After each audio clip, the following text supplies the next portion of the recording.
Here's how I made a compostable wreath from foraged materials. I made the base of my wreath from dogwood sticks as they're flexible, but willow and hazel also work great for this. I bent it into a rough circle shape and secured it by twisting smaller sticks around it.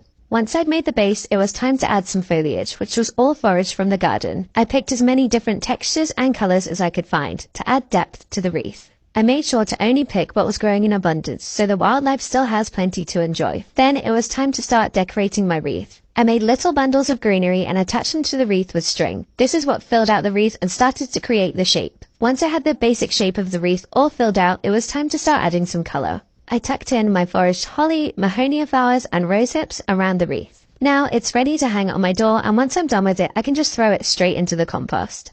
This is the easiest way to compost your food scraps. I used a wire bin to make an in-ground worm farm. Here's how to do it. Dig a hole where you want your worm bin to go. It's going to release nutrients into the surrounding soil, so put it somewhere that could use the help. Add some compost to the bottom of the bin, then it's time to add the composting worms. Once your worms are in their new home, you can start adding food scraps, little and often. I tuck my worms in with a wool blanket and add a plate on top to discourage rodents. Now just leave the worms to do their thing and they'll turn your food scraps into fertilizer for your plants.